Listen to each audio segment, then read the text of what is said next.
SER Podcast. Estás escuchando el Abierto de Hoy por Hoy. Cada día analizamos las noticias más relevantes de la actualidad, las claves políticas, económicas y sociales, con las voces de los protagonistas y los distintos puntos de vista de nuestros tertulianos.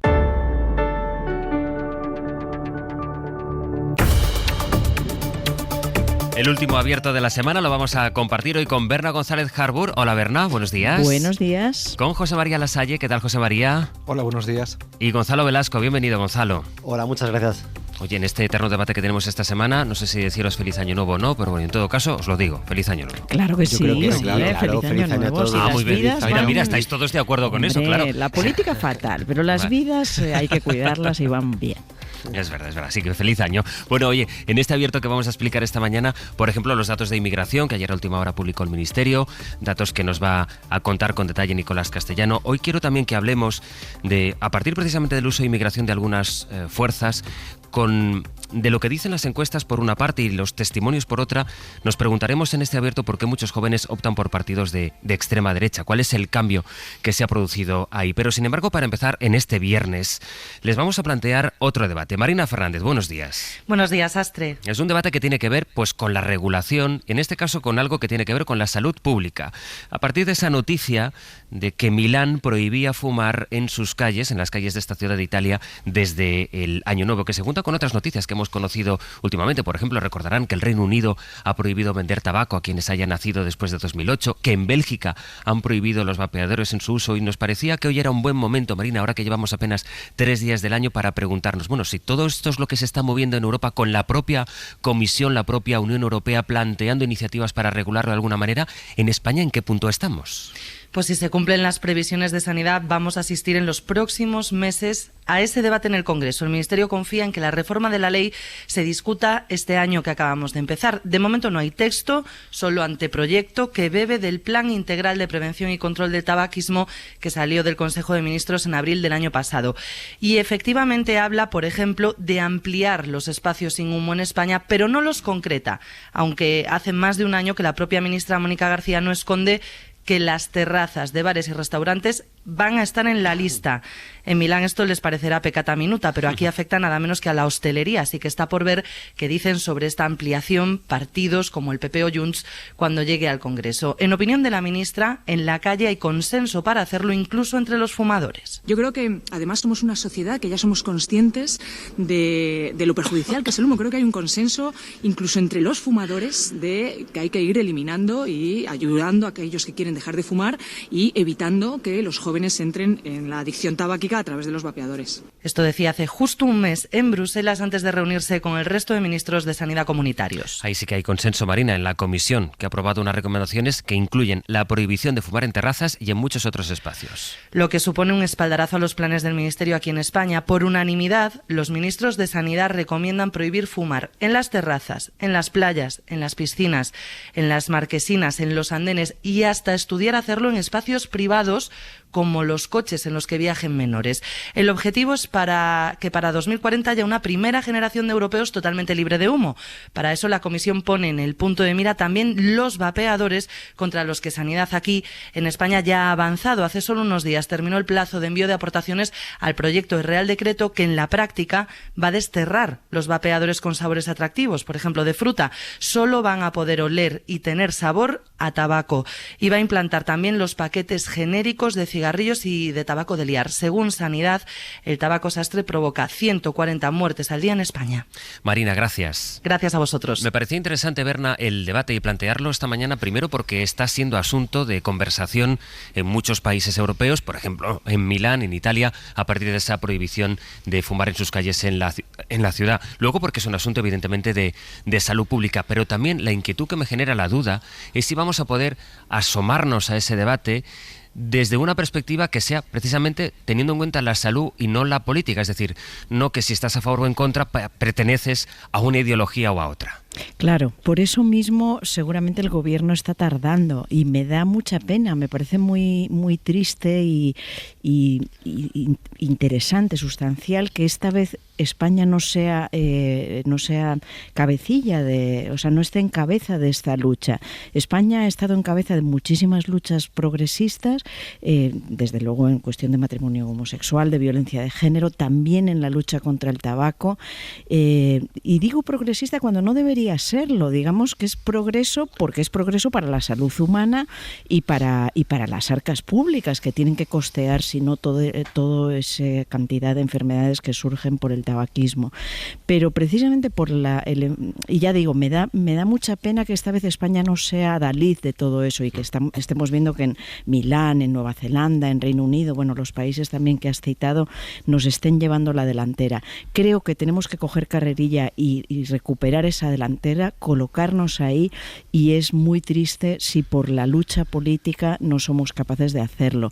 Es muy costoso, es malo para la salud y es de mala educación fumar simplemente en una terraza al lado de otras personas, pero bueno, mucha gente no quiere comprenderlo. Está, José María, muy relacionado con lo que abordaremos luego, de la percepción que tiene de la política, sobre todo las generaciones más jóvenes, pero esto de hasta qué punto regular sobre el bien común, en este caso la salud, puede ser percibido también como un exceso de querer entrometerse en la vida privada, en la libertad de la gente, ¿no? Ese debate muy simplificado muchas veces, pero que en este caso, con algo que es tan cotidiano, tan en fin, que lo notas cuando sales a pasear, por ejemplo, cuando sales a la calle, lo notas, lo percibes. Sí, desde luego, yo creo que es al final un debate sobre los límites de hasta dónde debe llegar el ámbito de protección de la salud pública, quienes pueden verse beneficiados por la misma y cuál es el interés general que al final se busca promover, ¿no? Es evidente, insisto, que la salud pública es un bien común y por lo tanto todo lo que implique su fomento y su protección pues debe ser objeto de paulatina regulación, como se está viviendo en el caso de la lucha contra el tabaco desde hace muchos años, ¿no?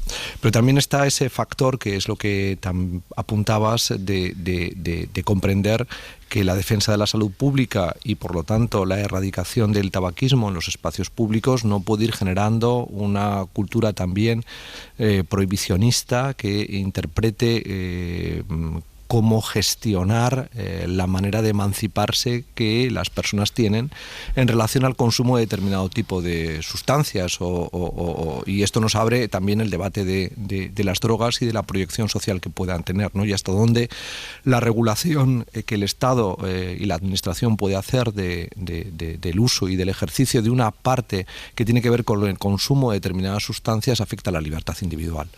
Por lo tanto, sí, creo que es un debate sobre los límites, un debate que me parece muy positivo que se adopte en nuestro país, porque todavía hay conquista del espacio de los fumadores, o mejor dicho, de los no fumadores respecto de los fumadores, y bueno, pues lo importante es que lo sepamos llevar dentro de un clima de responsabilidad en la conversación que no genere como diría yo, malditismos a los que algunos agarrarse para construir relatos relacionados con la guerra cultural, que es uno de los temas que desgraciadamente sacuden las dinámicas populistas de las sociedades occidentales, ¿no?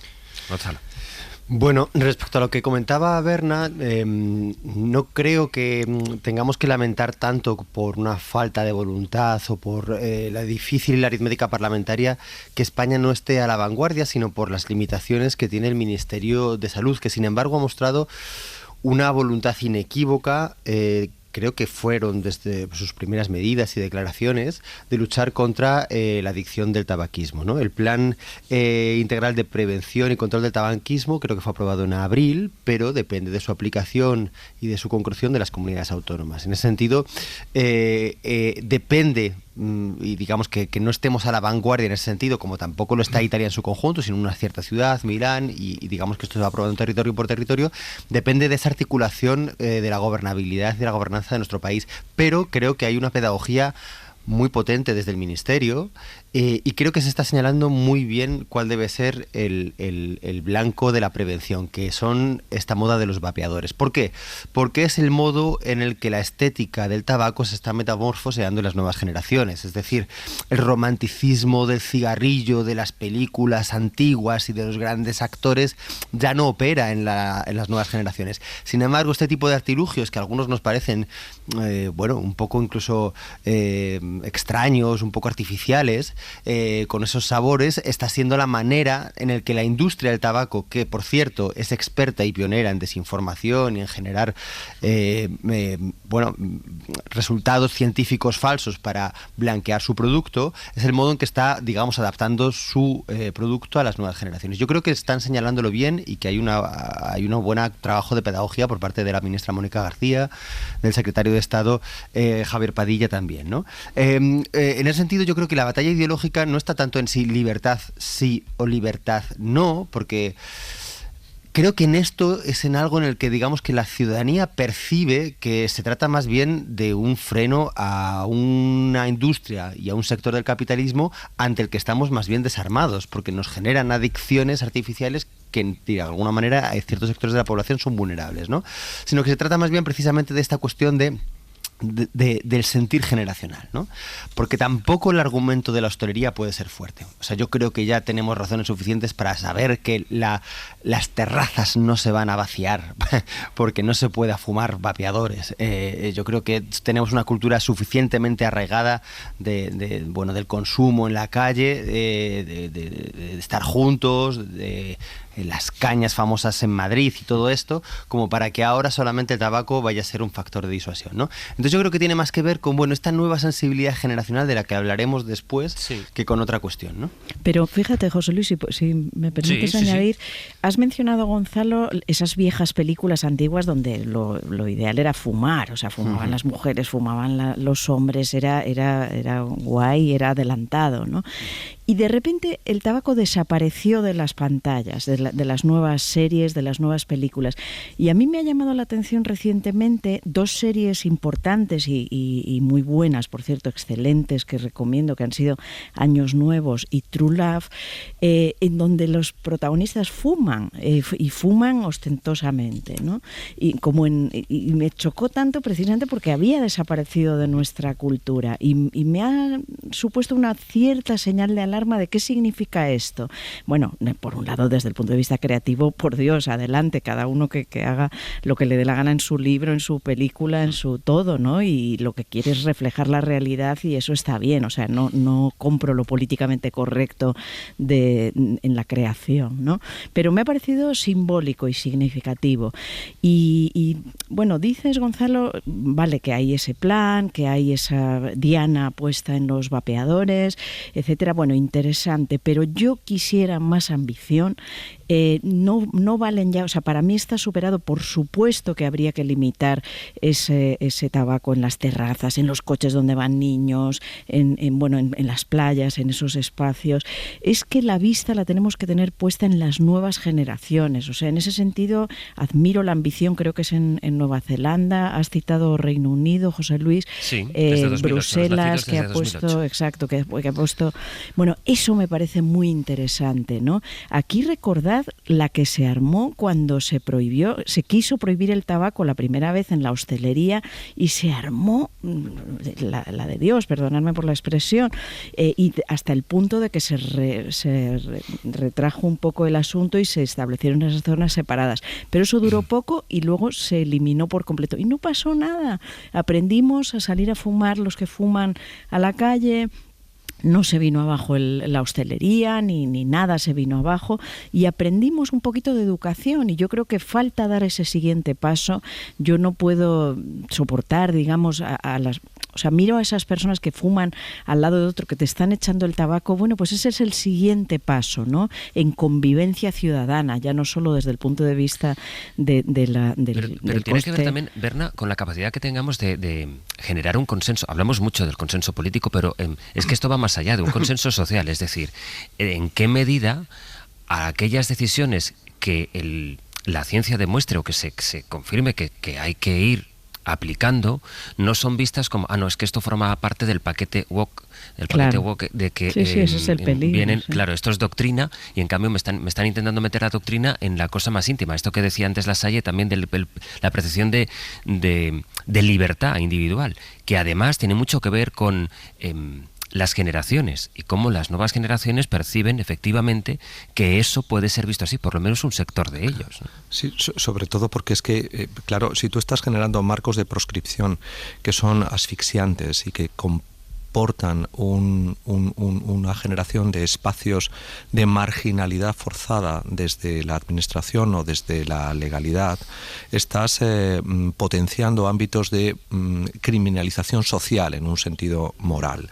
Que pueden ser vistos al revés, José María, perdón que te totalmente interrumpa, porque yo también puedo tener mi derecho a estar en una terraza y que no me llegue el humo de nadie. Pero es que ese es el objetivo, es decir, lo que parece claro es que la búsqueda de la protección de la salud pública significa eso que supone que el espacio público tiene que ser un espacio de consenso donde mi salud no se vea perjudicada por el derecho que tenga otro a consumir tabaco como una manifestación de su libertad individual. Por supuesto, por eso decía que es un debate sobre los límites, pero no llevemos la obsesión por la generación de límites a ámbitos abrasivos que hagan desaparecer los propios límites, en el sentido de que al final no haya ningún espacio para que los fumadores puedan seguir fumando, entre comillas, porque no olvidemos que una cuarta parte de la población española sigue instalada en ese hábito, que si se suman los vapeadores estamos casi en el 50% de la población, y que estamos dando en ese sentido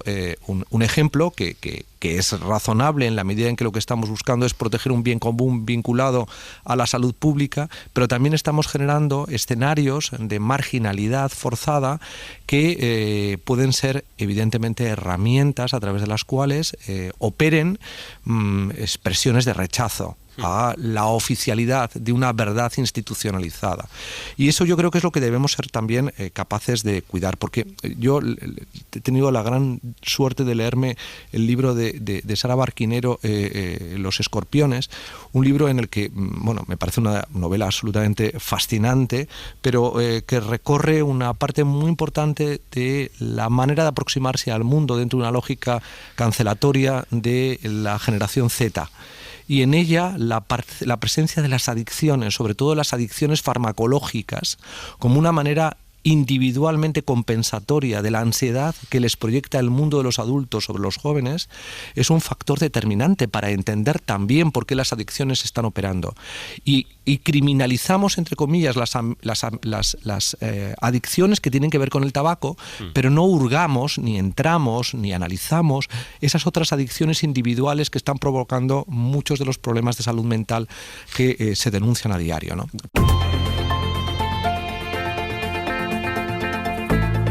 El Abierto. Ser podcast. Debate esta mañana con Berna González Harbour, con José María Lasalle, al hilo de las prohibiciones sobre fumar en la calle de algunos países, en concreto de la ciudad de Milán, los planes que nos contaba nuestra compañera Marina García que tiene el Gobierno de España y el debate que afrontaremos en este 2025. Gonzalo, tenías tú el uso de la palabra. Sí, me parece muy interesante el punto de vista que estás poniendo, José María, porque digamos que ha desplazado el ángulo del análisis no tanto a la cuestión de la libertad, de la autonomía para decidir lo que uno hace, lo que uno consume, sino a una cuestión, aunque no lo ha mencionado como tal, yo sí quiero destacarlo, que es la del deseo, ¿no? Todos somos, aparte de razón, deliberación, pensamiento, tenemos otros componentes emocionales, emotivos, pulsionales. Uno de ellos es el deseo, que puede manifestarse de maneras muy distintas y que cuando se limita, mediante prohibiciones, mediante moralizaciones, suele generar reacciones de alguna manera, pues a veces hiperbólicas, a veces contestatarias, a veces indignadas, ¿no? Y en cierta manera es verdad que ciertos marcos restrictivos pueden ser percibidos, si no son relatados de una manera adecuada, como modo de cercenar esa manifestación volitiva, ¿no? de nuestra subjetividad, vamos a decirlo así, ¿no? Claro, esto se puede extrapolar a muchos aspectos. Por ejemplo, a cierta subjetividad masculina dice que el feminismo cercena el deseo sexual, una cierta manifestación del deseo sexual masculino, ¿no? Y entonces tenemos como una especie de inversión cultural de quienes defienden el deseo y quienes lo intentan limitar. Tradicionalmente el conservadurismo era quien cercenaba esas manifestaciones del deseo, de las adicciones, de los placeres, de la experimentación, y mientras que el progresismo lo potenciaba. Y ahora parece que se ha dado esa inversión, ¿no? Entonces podríamos decir, esto del tabaco es una manifestación más de ese fenómeno cultural que atraviesa muchas esferas. Bueno, es verdad, puede ser así, pero yo creo que tenemos capacidad para entenderlo de otra manera, ¿no? Yo, siempre que hablamos de la cuestión del tabaquismo, y ahora que estamos con series, yo me gusta recordar una muy clásica, Mad Men, primer capítulo. Don Draper, un gran creativo publicitario, está atascado porque tiene que publicitar no sé qué gran compañía del tabaco y se ha descubierto por primera vez que son los años 60, que el tabaco da cáncer. Entonces, después de darle muchas vueltas, sale de su bloqueo creativo diciendo: es tostado. Y le dice el propietario de la tabaquera: pero es que todos los demás tabacos también están tostados. Dice: da igual, pero el suyo huele a tostado, ¿no?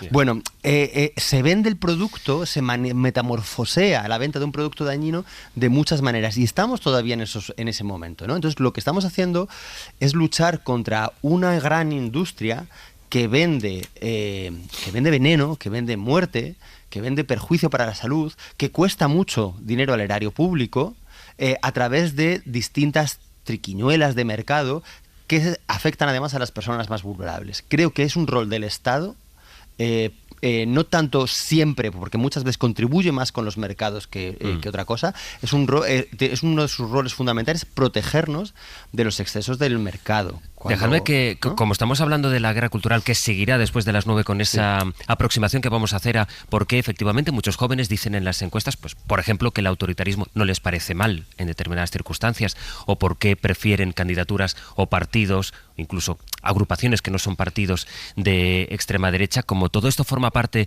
del mismo engranaje discursivo, por decirlo así. Antes, por situar los datos y antes de llegar a las noticias de las 9, otra de las banderas que utilizan estos discursos es, más allá de la libertad, también la migración. Lo estamos viendo en todos los países europeos, lo veremos el mes que viene en las elecciones adelantadas en Alemania. Nicolás Castellano, buenos días.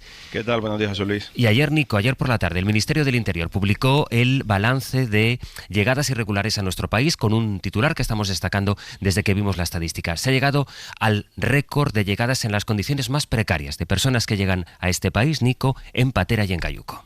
Sí, el anterior récord estaba en el año 2018, cuando alcanzaron las costas de nuestro país casi 58.000 personas.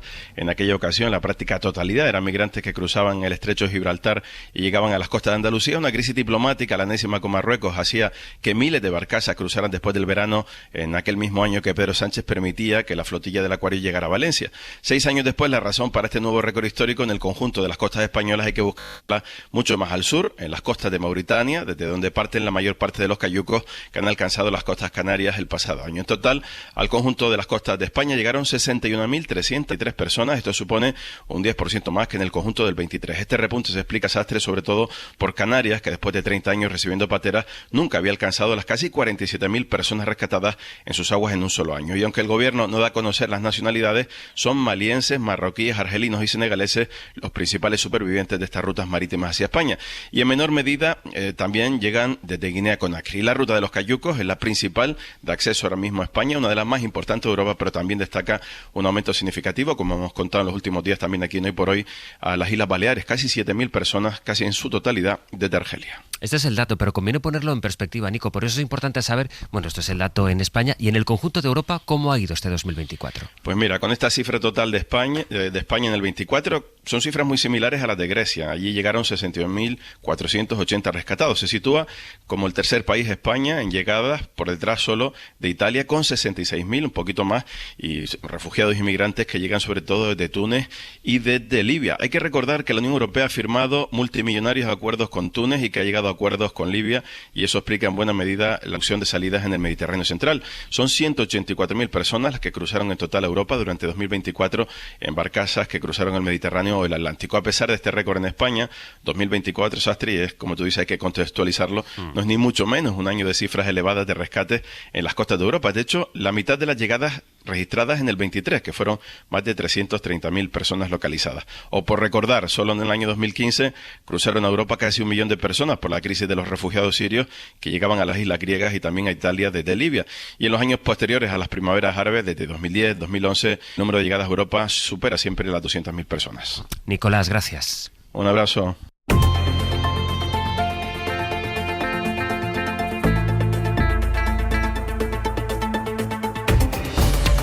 De conocer cuál es el dato económico, luego andaremos en él, el dato económico del empleo. España ganó 500.000 de trabajadores en 2024 y registró el nivel más bajo de paro desde 2007. Esa es la cifra que acaba de darse a conocer y que analizaremos esta mañana con Berna González Harbour, con José María Lasalle y con Gonzalo Velasco. Pero hemos empezado esta tertulia hablando del tabaco, que era el argumento en torno al que me interesaba centrar el marco. Y el marco me gustaría que fuera esta mañana qué está ocurriendo con la sociedad y especialmente con los jóvenes en eso que hablamos muchas veces, quizá con un brochazo demasiado gordo, como la derechización de buena parte de los jóvenes. Es un cambio que señalan las encuestas. Hace 5 años, en junio de 2019, apenas había un 4% de los que tenían entre 18 y 24 años que considerasen que Vox era el partido más cercano a sus ideas. Ahora, según el CIS, del 4 pasado a ser el 20%, en apenas muy pocos años. El barómetro de 40DB constata además que la principal opción política para esta franja de edad es la abstención o el voto nulo. Esa es la primera. Y la segunda es Vox. Todo está teniendo consecuencias donde se ven, por ejemplo, en las universidades. Sara Selva, buenos días. ¿Qué tal, Sastre? Buenos días. Los profesores de universidad, Sara, están siendo testigos directos de esta transformación. Has hablado con algunos de ellos. Dicen que hay un silencio que se ha roto, que antes no se escuchaban ciertas opiniones porque había un rechazo mayoritario, pero que ahora sí se escuchan.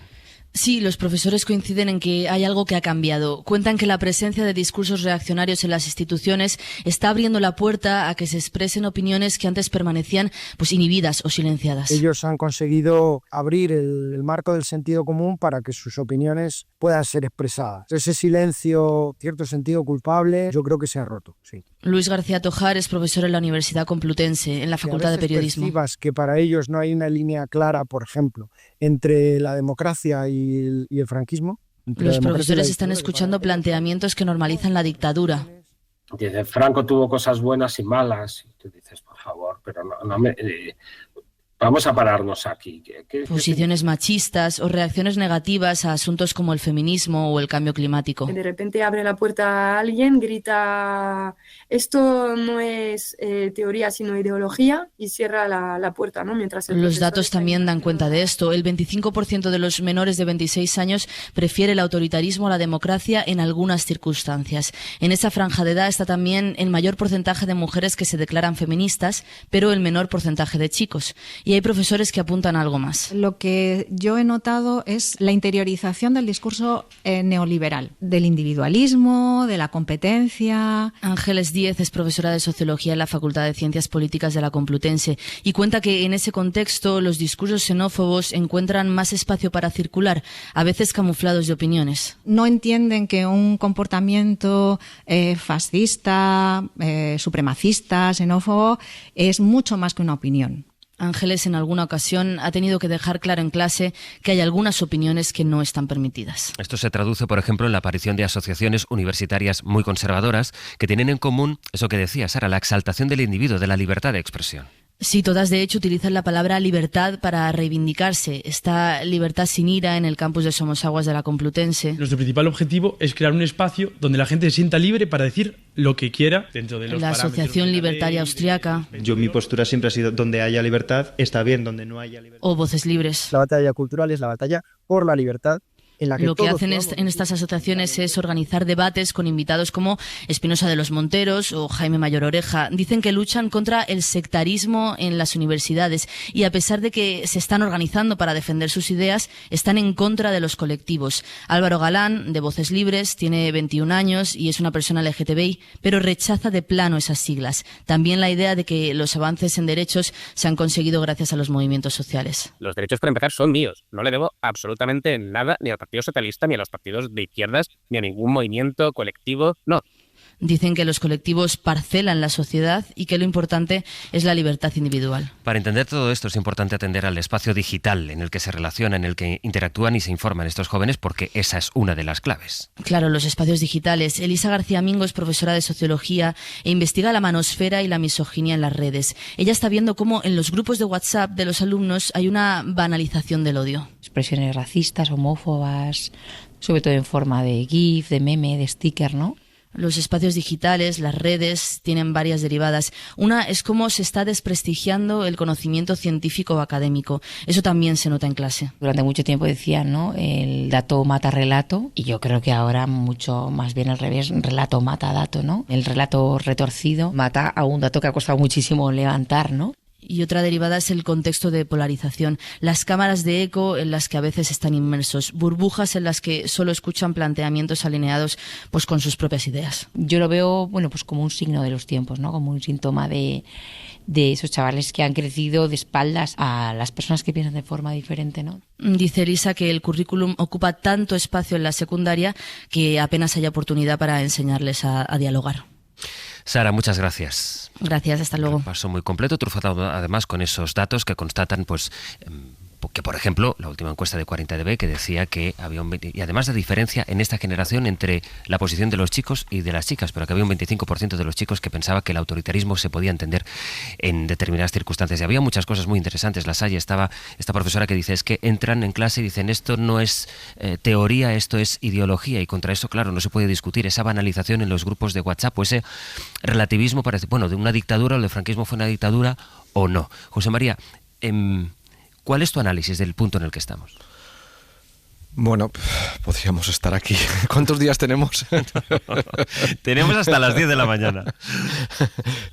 Bueno, yo creo que efectivamente estamos reflejando el síntoma de un cambio de paradigma que se está produciendo en la juventud y que requeriría un análisis también de los malestares que han propiciado ese cambio de mentalidad, ¿no? Y no podemos quedarnos solamente en el diagnóstico, sino también entrar en cómo resolverlo y cómo tratar de no retroalimentar el fenómeno, porque una parte muy importante de él nace precisamente de la retroalimentación moralizante con la que muchas veces juzgamos esto. Yo soy el primero en reconocerlo, que corremos muchas veces, incurrimos muchas veces en el error de moralizar, considerar que determinadas aproximaciones populistas a la interpretación del mundo son absolutamente nefandas, y en vez de diseccionar y tratar de aportar reflexión inteligente, incurrimos en una reflexión demasiado condenatoria, y ese es uno de los elementos que acompañan al fenómeno. Habría que entender por qué en los jóvenes existe esta tendencia hacia una cancelación no solamente de las esperanzas, sino también de las ideas que han construido la esperanza y el progreso sobre la que se han sentado nuestras sociedades democráticas.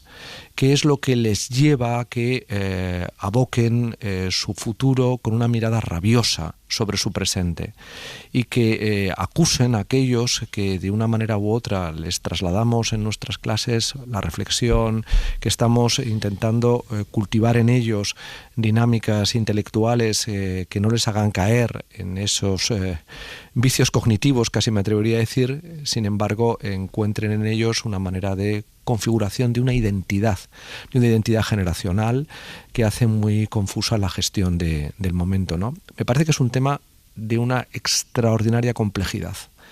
tan complejo que lo primero que tendríamos que hacer nosotros mismos es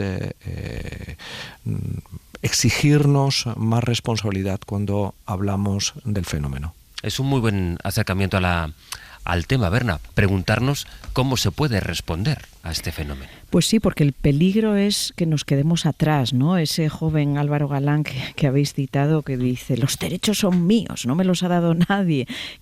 ¿Cuánta ignorancia hay detrás de esas palabras, ¿no? Porque los derechos son tuyos, sí, porque ha habido conquistas, y esas conquistas tienen sujetos, tienen nombres y apellidos que las han conseguido, y tienen víctimas en general. Él habla de la comunidad LGTBI. Acabamos de ver cómo en Galicia un chico fue apaleado, golpeado por una turbamulta de chavales que le mataron, ¿no? Y que esto está sobre el caso Luis, ¿no? Samuel Luis. Sí. Exacto. Y lo que quiero decir es que vivimos en un efecto péndulo absoluto, es decir, hemos pasado años, por fortuna, avanzando, visibilizando derechos, visibilizando luchas, consiguiéndolos, y tanto en términos de violencia de género, de feminismo, de conquistas que han ido avanzando en la visibilización de todas las dificultades que tenían minorías como las LGTBI o mayorías como pueden ser las mujeres, pero que hemos vivido durante milenios sojuzgadas y a la zaga de los hombres, ¿no? Entonces, ha habido tal avance, y aún se queda cojo, que ahora mismo vivimos el efecto péndulo, y es todos esos hombres, y especialmente son hombres y son jóvenes, que están creyendo que hemos ido demasiado lejos en nuestros derechos, ¿no? Y que por tanto empiezan a levantar banderas de forma desinhibida en contra de todo ello. Bueno, vivimos una gran regresión, o sea, hay gente que habla del gran reemplazo. Ahora mismo vivimos una gran regresión de todos los avances conseguidos, y el peligro es ese, el que nos quedemos atrás, el que perdamos derechos, porque hemos visto cómo esa gran regresión ya tiene adalides que han llegado al poder en Estados Unidos, en Argentina, y en Europa estamos viendo un avance en el poder impresionante, y un marcaje de la derecha, que tradicionalmente era de centro derecha, hacia esas posturas. Entonces, ese es el peligro, ¿no? Que perdamos esos derechos que claro que son nuestros. Yo le diría a Álvaro Galán, son suyos, son míos, pero es que hay que luchar por ellos y continuar luchando por ellos.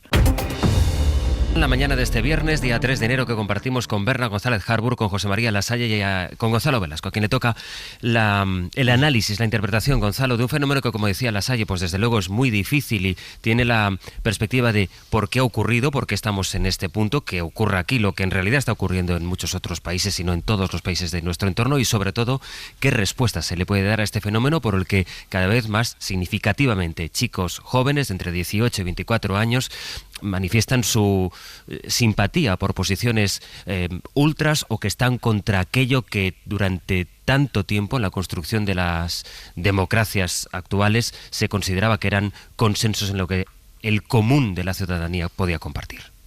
Sí, creo que es realmente complejo el análisis. Hay que tener una consideración hacia la dimensión universal del fenómeno, o por lo menos internacional, y hacia el plano nacional, las condiciones de posibilidad de que aquí esté arraigando esa tendencia internacional y que lo esté haciendo de una determinada manera, ¿no? En ese nivel global, el precedente, lo hemos hablado muchas veces, viene de ese fenómeno que fue la alt-right norteamericana, la derecha alternativa, que se caracterizó por una palabra, por un término y una actitud, que era la desinhibición, ¿no? La desinhibición ¿frente a qué? Frente a lo que consideraban la tiranía de lo políticamente correcto, que al parecer, según esa teoría, era una construcción ideológica de ciertos sectores privilegiados progresistas urbanos, de departamentos universitarios de estudios culturales, de determinados lugares que de alguna manera construían una ideología falsa de la realidad, ¿no? Claro, y frente a ello, ¿qué proponían? Pues que, digamos, que su posición, su identidad, sus sesgos, sus maneras de vivir, de entender las relaciones humanas, las relaciones sociales y el poder eran las naturales, la renaturalización, ¿no? Bien, ¿qué es lo que realmente estaba ocurriendo? Bueno, no estaba ocurriendo que una construcción reemplazara a otra, sino que de alguna manera se denunciaba precisamente que lo previo, esa idea masculinocéntrica, esa idea pues, en el que Occidente de alguna manera prevalecía sobre otras culturas, esa manera en la que muchas culturas tenían sesgos de raza, se demostraba y se denunciaba como una construcción cultural con efectos desigualitarios, y por mor de la igualdad se discutían esos viejos privilegios y esas viejas ideologías, ¿no? Por lo tanto, cuando vemos, digamos, estas reivindicaciones, lo que vemos es, en realidad es un rechazo de esa lucha contra la desigualdad, es una reivindicación de los viejos privilegios. Me gustaría saber, por ejemplo, entre los estudiantes universitarios, qué tipo de estudios cursan quienes profesan esas simpatías por Vox. Creo que ahí, por ejemplo, tendremos algunas pistas, ¿no? Yo he de decir que entre mis estudiantes de humanidades y estudios culturales no veo ese tipo de actitudes, pero además ni por asomo. Y es verdad que son mayoría mujeres, pero esa es otra cuestión, ¿no?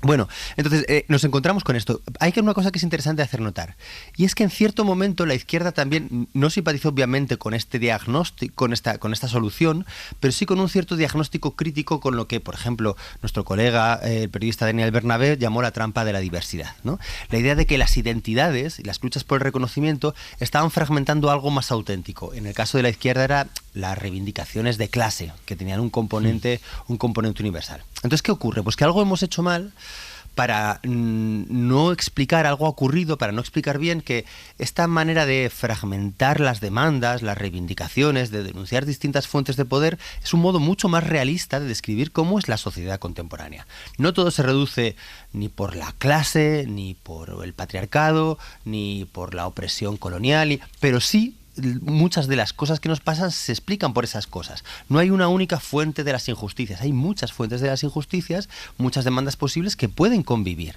Y esto es algo bueno de eso que otros han criticado como la posmodernidad, la crítica de los grandes, la desaparición de los grandes valores, la muerte de Dios, volvamos a ese universalismo. No, está bien, somos más realistas si conseguimos de alguna manera describir, diagnosticar distintas fuentes de represión, distintas fuentes de desigualdad y de injusticia. ¿Y qué ha pasado en España? Bueno, yo aquí también tengo una posición bastante clara. Nos reímos mucho de quienes hablaban de la cultura de la transición, porque para nosotros la transición es nuestro mito de fundación y es normal, pero en la transición hubo un fallo tremendo, y es que no se hizo una construcción cultural acorde a la transformación política que se estaba llevando a cabo. No hubo una construcción de memoria histórica como la que tenía que haber habido. No ha habido una enseñanza en colegios, en institutos, de qué es lo que fue la dictadura, de qué es lo que es nuestra historia como debió haber habido. Y eso hace posible que hoy haya una identificación estética con ese pasado que de una manera consensual deberíamos haber fijado como algo a olvidar, algo a superar, algo a no repetir. Yo creo que esta es la parte, digamos, de vulnerable por la que esa tendencia universal arraiga en España de una determinada manera que es muy difícil de extirpar. Lasalle.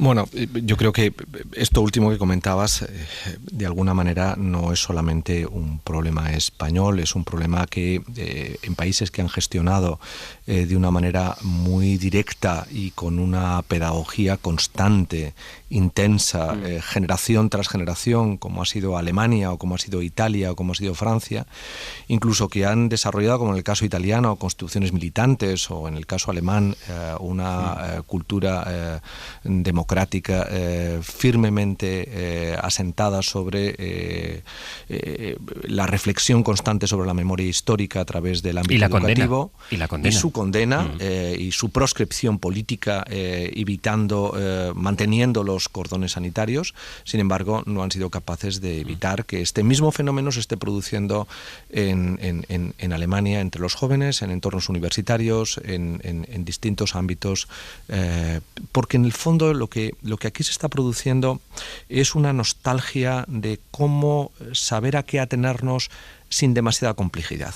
Es decir, el mundo en el que vivimos, y sobre todo en el seno de las sociedades democráticas, avanzadas, hemos experimentado un proceso de colapso en la complejidad. porque no hemos sido capaces de desarrollar los cauces para que la complejidad siguiera creciendo sin colapsar. Y eso ha llevado a muchísimos ámbitos de la sociedad a refugiarse en la nostalgia, a buscar en la simpleza, en la inmediatez, en las emociones más directas, una fuente de información con la que afrontar, con conocimientos rudimentarios asentados en la tradición, respuestas a las angustias y a los problemas de una inmediatez compleja frente a la que el sistema, por así decirlo, no tiene respuesta. Y este es un problema que afecta a nuestras democracias y que afecta a quienes de un modo u otro intervenimos a través de la política, a través de la educación, a través de la universidad, de la reflexión, que no estamos siendo capaces de comprender que esa nostalgia, que hasta cierto punto, fíjate lo que voy a decir, cuando he sido un crítico y seguiré siendo un crítico extraordinario de ello, es legítima, de no encontrar respuestas, les lleva a buscar refugios en la memoria, aunque sea una memoria controvertida, despreciable, criticable, pero en la que encuentran referentes automáticos, naturales, que les permiten operar sobre lo inmediato. Una inmediatez que, por otro lado, ha roto los vínculos de interacción social, porque es fundamentalmente digital. Su individualismo es un individualismo digital, es el individualismo asentado en contacto directo con una pantalla que está reforzando el bucle de lo personal frente a lo colectivo y donde las interacciones nunca comprometen. Con lo cual están siendo educados en un individualismo que es absolutamente egoísta, que les hace comprender que todos son derechos y nada implica deberes, donde hay un aislamiento constante incluso en la relación de la familia, porque viven, insisto, en bucles de identidad que hacen que los mecanismos de interacción con nosotros y por lo tanto las lógicas de cooperación, de comprensión empática, etcétera, estén erosionadas diariamente. Y ese es un problema que requiere pensar por qué hemos sido capaces de permitir que la complejidad, como diría Niklas Luhmann, los sistemas de complejidad, si no generan más complejidad, provocan el colapso. Es decir, el avance de la civilización es generar complejidad. Y cuando no eres capaz de generar mecanismos que movilizan la complejidad y la desarrollan, y por tanto sistemas de arquitectura compleja que hacen que haya más complejidad, los sistemas colapsan y fuerzan a las personas a ir a lo inmediato. Aquello que les da una seguridad concreta y añoran, insisto, en una nostalgia psicológica, la inmediatez de la respuesta. Y ese es el gran problema que tienen los jóvenes, que no tienen herramientas para que los padres les transmitan otra manera de ver las cosas, porque han roto esa comunicación, han roto la comunicación generacional, han roto la comunicación educativa, porque nos ven a los profesores como, en fin, coñazos, con perdón, que estamos muchas veces en un lenguaje postestructural, con mentalidades todavía, que soy el primero en reconocerlo, ¿vale? Pero me parece que para poder afrontar correctamente la solución del diagnóstico, tenemos que hacer un poquito de autocrítica. No, y pues precisamente, voy Berna contigo, pero hay otro elemento, escuchando a José María, esta idea de la complejidad, contra eso, la sencillez de algunos eslóganes, es decir, la libertad, el déjame vivir, también porque la izquierda ha dejado, por lo que fuera, porque ha dejado que los otros impusieran el relato, o porque ha sido error también de las posiciones, digamos, en este caso más vinculadas, identificadas a la izquierda, con una izquierda que regañaba o que exigía coherencias muy difíciles, que claro, si contrapones con esta libertad y esta hago con mi vida lo que quiero, pues claro, esa es una vía más simple en respuesta a esta complejidad de la que hablaba La Salle. Berna, y luego Gonzalo, y cierra el asunto. Sí. Vamos a ver, quería bajar al terreno de lo que ha expuesto Gonzalo, con lo que estoy absolutamente de acuerdo, que es que aquí nos ha faltado una construcción de la memoria histórica y ese es un fracaso de la transición. Compro absolutamente lo dicho por Gonzalo. Y de lo que dice La Salle, José María, claro, dices, en Alemania también está pasando, pero tú sabes, o debemos saber, que en Alemania está pasando especialmente en el este de Alemania, donde precisamente no vivieron esa desnazificación y esa construcción de la memoria que sí vivió el oeste. La línea es absoluta entre el este y oeste de Alemania, y la AfD, la ultraderecha alemana, está creciendo y es incluso a veces primera fuerza en encuestas, en ciertas encuestas en algunos land, en el este de Alemania, porque no vivieron esa construcción de la memoria, esa desnazificación, esa exposición que tardó décadas, porque recordemos cómo Tony Judt, yo siempre recuerdo en el gran libro Posguerra, cómo relata que muchos años después de la caída del nazismo todavía les ponían en el cine imágenes de los campos de concentración para que los alemanes vieran lo que habían hecho y se daban la vuelta y se reían y no querían verlo, ¿no? Eso ha costado décadas y aquí nos ha faltado esa construcción de la memoria. Dicho esto, otra cosa es que la construcción de la memoria sirva para algo. Yo recuerdo, o sea, yo soy de la generación de colegio de monjas, aún con Franco vivo, o sea, cuando murió yo tenía 10 años, y anda que nos frieron con el catolicismo, con toda la culpabilidad, con todo, pues todos los principios del régimen, y salimos, pero no pudimos salir más ateos y más progres, o sea, para disgusto de aquellas monjas y de aquellos curas. Entonces, quiero decir que sí. Primero, hay que tener esa construcción de la memoria nacional, que en eso hemos fracasado. Pero dicho eso, el efecto péndulo está ahí, funciona siempre. O sea, nosotros, mi generación, fuimos un péndulo absoluto, nos fuimos al otro lado de lo que nos habían inculcado en los colegios católicos. Y esta nueva generación está yendo al otro lado frente al progreso y a los avances en derechos de mujeres, del LGTBI, etcétera, etcétera, de los que disfrutan sin creer que hay que luchar por ellos. Y por último, las simplificaciones, es verdad, las hay, dices, la complejización, no hemos sabido, no, es que es todo lo contrario. La simplificación sumada a la vertiginosidad de las redes y plataformas hace que se cuele precisamente el mensaje más fácil, el más simplón y el más visceral, el más estomacal, ¿no? Apunta a La Salle y cierro con Gonzalo. Breve, José María. Fíjate, dos cuestiones que acabas de apuntar. Por eso digo que la complejidad, o sea, que el análisis debe ser más complejo a todos los niveles, ¿no? Y sobre todo en la autocrítica. Mira, el crecimiento de la extrema derecha en Alemania es en todos los Länder. Es verdad que crece más en el este. ¿Pero por qué?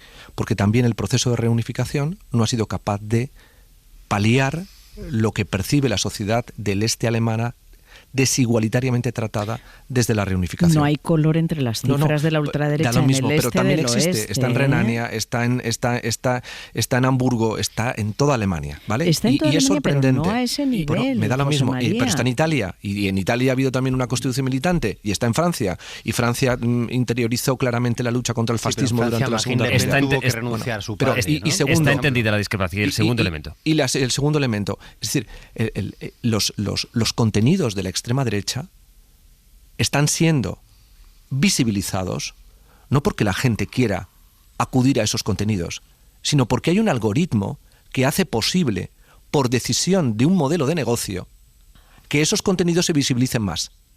¿De acuerdo? Es decir, vayamos a la complejidad. No estemos diciendo que solo son las redes sociales. No, es que el algoritmo que gestiona la red social prima ese tipo de contenido, porque genera el odio mucho más negocio que la conversación civilizada. Se mueven muchísimo más los mensajes en mayúsculas, los mensajes que gritan, los que incitan al odio, que los demás. Eso es innegable. Y la cosa es como esa dinámica algorítmica, si quieres, se ha trasladado ya a muchos aspectos de la conversación pública. Es decir, que ya no es una cosa solo de las redes sociales, sino que esos valores se extienden a la conversación. Gonzalo, contigo concluyo. Sí, todo esto yo creo que tenemos que tener en cuenta que todos estos son factores que contribuyen al fenómeno para responder precisamente a esta complejidad. No hay uno único que lo explique. Claro, yo estoy con Bernard en el que hay singularidades en cada país. Por ejemplo, mencionaba ahora en Francia, ¿no? Marine Le Pen tuvo que renunciar a la ideología de su padre, a la estética de su padre, que estaba mucho más vinculada al colaboracionismo francés, ¿no? Para poder arraigar y en cambio vincularse a un solidarismo obrero francés, pero chauvinista solamente para los franceses. De tal manera que esa nostalgia muchas veces no es una nostalgia del fascismo en cuanto tal, es una nostalgia del futuro perdido, del futuro de las generaciones pasadas, que ya parece que no tenemos nostalgia del futuro que tenían nuestros padres, ¿no? Por decir así. Bueno, en el caso español, claro, contribuyen muchos factores. Este es uno. La cuestión del algoritmo, desde luego, es fundamental, pero también incluso generalizando más el hecho de que vivamos en un sistema de distribución de la cultura multiplataforma, en el cual no hay recursos culturales comunes. Y esto hace que sea mucho más difícil manejar un lenguaje simbólico, un lenguaje compartido, unos referentes que nos hagan construir un imaginario que sea compartido por todos, a partir del cual discutamos. Y esto hace que escape mucho más a nuestro control cuáles son los mecanismos de agregación de la opinión, ¿no? Y muchas veces estos partidos de extrema derecha se manejan en esos mecanismos de agregación de la opinión. Ahora bien, dentro de todo esto que estamos hablando, de lo que decía José María, no es suficiente explicar la nostalgia de simplicidad para comprender por qué encuentran simplicidad en eso. Porque yo, si añoro la simplicidad, no la encuentro en este tipo de símbolos, de ideologías, de soflamas. De tal manera que esté esto ahí disponible tiene que ver con que hay un imaginario cultural latente que no ha sido erradicado, que no ha sido valorado como debía ser negativamente y que por tanto ha podido emerger en este momento, porque no es esto más simple que otras cosas. En este mundo complejo en el que necesitamos soluciones inmediatas, no es tan fácil decir por qué acuden a esta cuestión, ¿no? Entonces, bueno, yo creo que efectivamente hay algo, con lo progre ha habido un problema, porque si recordemos, y vamos a hablarlo a las claras, cuando surgió, por ejemplo, Podemos, que era la contestación desde la izquierda, tenían en lo progre su punto de mira también, ¿no? Porque lo progre había sido cómplice, ese progre que venía pues del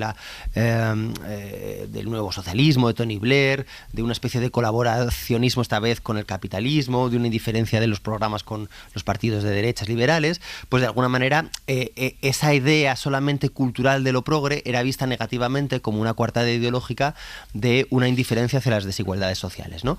Que haya esto virado hacia la derecha es lo que hay que entender y que es lo que hay que explicar. Hay que diagnosticar por qué esa mera ideología de lo progre no nos sirvió y por qué fracasó ese intento de vehicularla desde un punto de vista de los deseos, de las voluntades y de los imaginarios de la izquierda, y por qué ahora la derecha está emergiendo como alternativa. Queríamos terminar la semana analizando precisamente eso, esta corriente de fondo. La semana la hemos empezado hablando de la vivienda y de la inmigración, que son los dos asuntos que capitalizan en este momento, que están en el centro de nuestro debate público.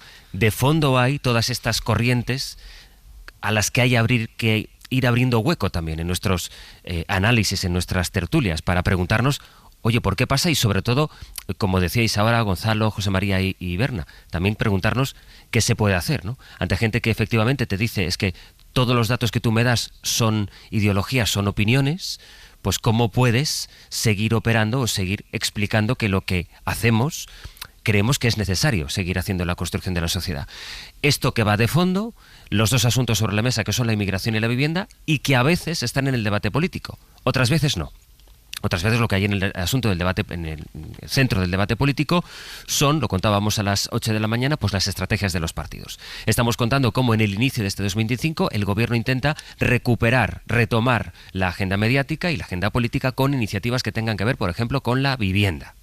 Y también cómo el Partido Popular este mismo mes de enero intentará precisamente con la vivienda marcar su propia agenda, sin dejar de hablar de los asuntos que tienen que ver con la corrupción o los casos que afectan al gobierno, o en este caso al ex número 3 del PSOE, exministro José Luis Ábalos. Sobre eso la novedad de las últimas horas es Miguel Ángel Campos. Buenos días. Hola, buenos días, José Luis. Los audios que desde anoche estás contando aquí en la SER, que forman parte de, en realidad, lo que ya nos contaste el día en que fueron a declarar ante el Supremo tanto Ábalos como Koldo García como Víctor de Aldama, pero esta vez la novedad es que podemos escucharlo en sus propias voces, como por ejemplo, si te parece, empezamos por Ábalos, lo que hizo fue negar que hubiera cobrado ninguna comisión. Sí, más de 3 horas de declaración de Ábalos en las que negó el cobro de comisiones, la existencia de corrupción tanto en los contratos de mascarillas como en el supuesto amaño de adjudicaciones de carreteras o en Adif a cambio de mordidas. Negó también una relación personal o de amistad con el corruptor Víctor de Aldama, que según explicó sí que mantuvo su asesor, Koldo García, en quien descargó la responsabilidad de introducirlo en el ministerio y también de escoger a Aldama para los alquileres de vivienda que se han convertido en los indicios más sólidos en su contra. Y es verdad que la relación de Koldo con Aldama era muy estrecha y lo hemos podido ver, y que yo creo, a la vista de un poco de todo cómo han ido ocurriendo las cosas, pues que Koldo se apoyó mucho en el señor de Aldama, entre otras cosas porque Koldo venía de Navarra y Madrid lo conocía poco, y entonces se convirtió en una especie de muleta para muchas cosas. Pero usted... Ábalos cuestionó las pruebas en su contra, censuró que Aldama ha quedado en libertad sin aportar información relevante a cambio de incriminarle y de acusar también al gobierno, y mantuvo un enfrentamiento con el fiscal anticorrupción. ¿Qué se pretende con una declaración que afecte a tanto al gobierno y otra dos, incriminatoria hacia mi persona? Porque después de tanto tiempo investigándome, lo que han conseguido son las preguntas que usted me ha hecho sobre un alquiler de un chalet que no tengo, un piso que nunca llegué a entrar que no tengo. Una precisión, a usted no se le lleva mucho tiempo investigándole, a usted no se le ha investigado en absoluto. ¿Usted cree? Bueno, sí, lo creo. En todo caso, me alegro. Lo creo. Por otra parte, José Luis, sonó a reproche la falta de explicaciones que le dio el presidente Pedro Sánchez cuando le cesó en 2021. A nivel privado no me dio ninguna el día en que me citó el presidente en Moncloa para decirme que tras un largo viaje juntos, pues este viaje había concluido. El largo viaje juntos había concluido. Ábalos en el más puro tono, Ábalos también en su declaración ante el Tribunal Supremo. Y luego están, entre otras declaraciones, las de Víctor de Aldama. Miguel Ángel. Sí, Víctor Aldama compareció durante casi 3 horas ante el juez, insistió en que pagó más de 600.000 euros a Ábalos, tanto por los contratos de mascarillas como por el amaño de adjudicaciones en transportes. Dice que la mayoría del dinero se lo entregaba a Koldo y este se lo hacía llegar al ministro, pero que él mismo le dio en mano a Ábalos 175.000 euros. Yo no todo se lo entregué al señor García, parte se lo entregué al señor Ábalos. ¿Y esa parte sabe usted cuál era? Sí, claro. ¿Cuál era? La que entregó usted personalmente al señor Ábalos. 175.000 euros. 175.000. En su vivienda de aviso como 3 veces, porque no fueron los 175.000 de golpe. Una vez. Como 3 veces, y en el ministerio pues creo que fueron como igual 4 o 5 veces, más o menos. La novedad de su declaración respecto a la anterior prestada en la Audiencia Nacional fue afirmar que el PSOE también recibió dinero de las adjudicaciones, pero a preguntas del magistrado reconoció que hablaba de oídas, que no tenía pruebas de ello. Dice usted que una parte de las comisiones de las obras le dijeron que iban al Partido Socialista, no solo al señor García y al señor Ábalos. ¿Esto quién se lo dijo? ¿El señor García y el señor Ábalos? ¿O tiene usted alguna otra fuente de información que...? Bueno, esto en un contexto con ellos dos en muchas ocasiones, no ha sido solamente una ocasión. Pero ellos dos siempre. ¿Perdón? ¿Siempre ellos dos son su fuente de información? Sí. ¿No tiene usted algún constructor de estos que pagaban que haya dicho eso? Ni, por supuesto, usted ha estado en los pagos que se pudieran haber hecho al Partido Socialista. Sí. ¿Es así? Así es. Y en esa semana caliente, por último, también declaró Koldo García, negó las acusaciones, pero en ocasiones sus explicaciones no convencieron a la sala, como cuando fue preguntado sobre por qué era él mismo, Koldo García, quien costeaba parte del alquiler del piso de la novia de Ábalos, Jessica Rodríguez. Este fue el momento en el que le preguntaba el magistrado Leopoldo Puente y contestaba Koldo García. Supongo que no será corriente que un asesor pague la renta del piso del propio ministro, pero ya del piso de su relación sentimental es más raro. No tengo una explicación correcta. Yo me llevaba muy bien con Jessica. Jessica hacía lo que podía económicamente para salir adelante. En fin, José Luis, más de 9 horas de declaración en total. Con frases como esta de Koldo diciendo no tengo una explicación, o luego cuando Ábalos dijo que Koldo precisamente era la persona que le cuidaba y que a veces pues si hacía falta le iba a por tabaco. Miguel Ángel, gracias.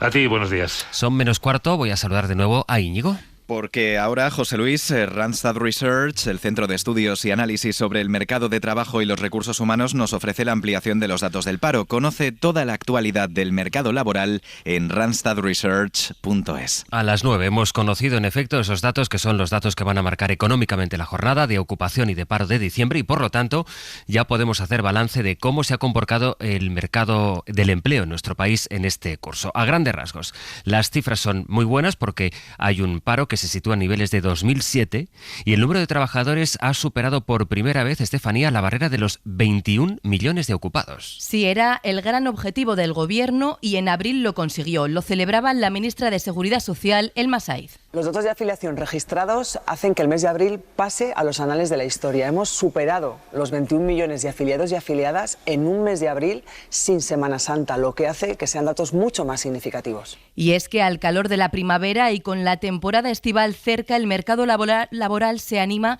y suele registrar sus mejores datos de afiliación. La ocupación se ha consolidado este 2024 por encima de los 21,3 millones de trabajadores. El empleo ha aumentado en todas las comunidades autónomas, con Madrid, Andalucía y Cataluña capitaneando los ascensos. Los registros del Ministerio nos recuerdan que España es un país en el que manda el ocio. La hostelería y el comercio acumulan más de 100.000 altas frente a las profesiones de alto valor añadido, que avanzan de manera más tímida, un 3,5%. Eso sí, solo hay un sector de actividad que pierde trabajadores, es el de las empleadas del hogar. Aún así, los datos son, Sastre, muy buenos. La afiliación y el paro son indicadores que no van de la mano, pero algo de relación sí que tienen. A los récords de ocupación les acompaña un nivel de paro que teníamos allá por 2007, antes del estallido de la burbuja inmobiliaria.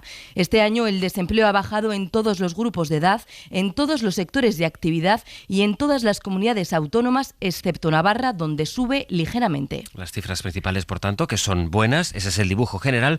Ahora la pregunta es, Estefanía, ¿qué pasa si nos fijamos en los detalles? ¿Qué pasa con el empleo que estamos creando?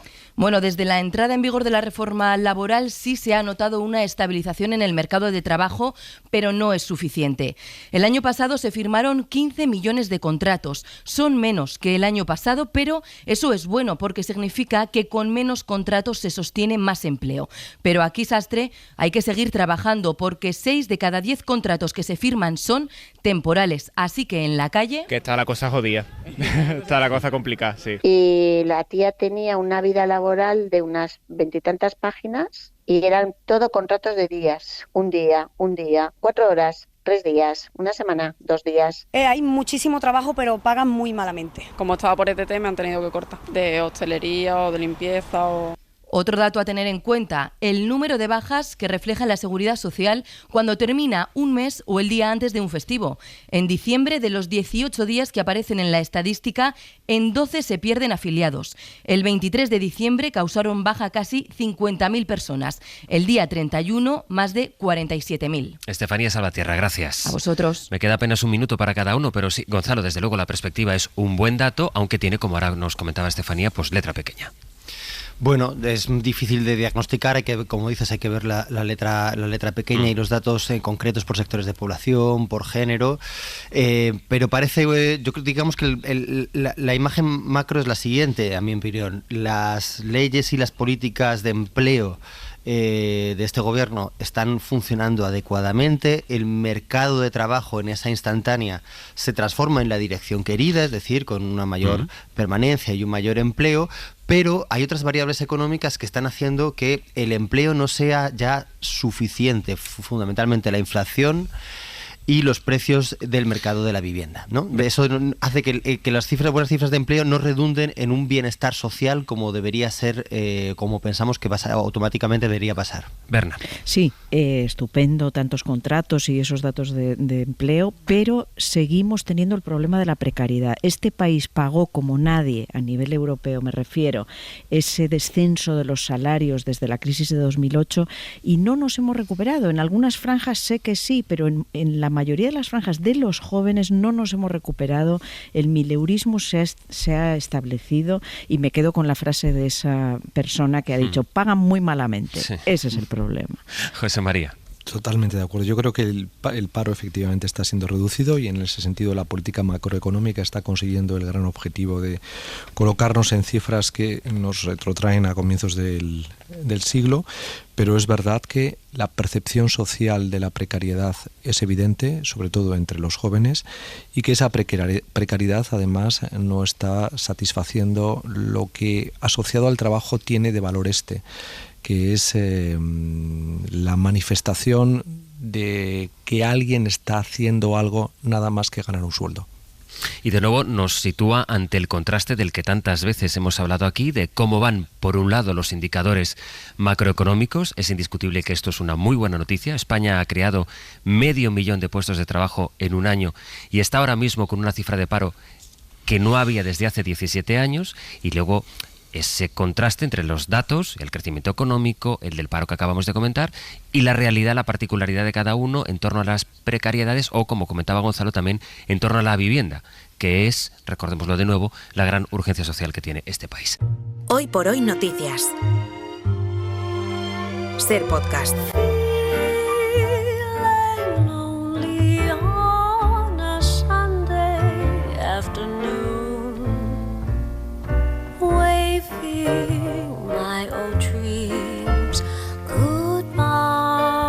Pepe Rubio, buenos días. Buenos días. Esta música, Sergio Castro, buenos días. ¿Qué tal? Bueno, porque me echas de menos en la distancia. Ha habido una pelea porque cuando ha empezado a sonar esta música, tanto Pepe como yo hemos pedido a Berna el primer baile. y no ha querido. Y no ha querido. Ha dicho y Berna, no. con buen criterio, ha dicho, mira. No. Ya he venido dos veces esta semana. Me duelen los pies. Ya he sido suficientemente explotada como para ponerme a bailar. Oye, Berna, cualquiera diría que vienes a rastras. Estamos comentando que ha venido 2 veces esta semana, pero en años diferentes. Claro. Así que vale, ¿no? Sí. Está. Oye, bueno, ¿qué tenemos a partir de las 10 de la mañana? Esta música que está sonando concretamente es de la banda sonora de la película La librería de Isabel Coixet, que estaba basada en la librería de Penélope Fitzgerald. Y bueno, pues es que hoy vamos de librerías. Vamos a hablar de librerías en esta primera biblioteca del año y hemos invitado a 2 libreros, una librera y un librero. La librera es Laura Riñón, de Amapolas en Octubre, una librería madrileña que es maravillosa. Y Antonio Marco, que es uno de los 6 libreros de la mejor librería del año en 2024, que ha sido elegida la Letras Corsarias de Salamanca. Es uno de los corsarios de Letras Corsarias, Antonio Marcos. Son los 2 invitados de la biblioteca de hoy. Y los oyentes, que siempre son invitados y bienvenidos, porque pueden llamar desde este momento 900 100 800, porque arrancamos el año con donaciones de libro. Ese libro que les encantó, que les marcó y que quieren que el resto de oyentes del Hoy por Hoy lo lean. 900 100 800. Están tardando ya en llamar. Qué curiosidad saber cuáles van a ser los primeros libros que nos donan los oyentes en el nuevo año. 900 100 800. ¿Y luego? Y luego debuta también Fernando Neira en 2025 con nuevas historias musicales. La primera hace referencia a lo que hay detrás del primer número 1 del siglo XXI, lo vamos a dejar ahí, y después la historia que encierra, que contiene a Joana Colomar, que para Ana Ausle es la mejor directora de videoclips de España y de la zona Schengen. Pues si lo dice Ausle será verdad. Pues será verdad. Entonces vamos a compartir esas 2 historias. Luego es verdad que vamos a tener la posibilidad de compartir con los oyentes otras historias. Y como la maldad está de vacaciones, no tenemos a Aitor Albizu esta semana. Vaya. Pero algo haremos también. Empieza el año sin venir. Empieza el año sin trabajar. Pues, qué constante. En fin. De momento, en el 900 100 800 lo que hacemos es pedirles libros. ¿Qué libro donan a la biblioteca de Antonio Martínez Asensio, en la que hoy nos pasearemos por alguna librería, que es uno de los placeres a los que uno puede dedicar el tiempo libre, que espero que aprovechéis mucho en este fin de semana, tanto a Berna González Harbour como a José María Lasalle y Gonzalo Velasco. Gracias. Adiós. Hasta la semana que viene. Para no perderte ningún episodio, síguenos en la aplicación o la web de la SER, Podium Podcast o tu plataforma de audio favorita.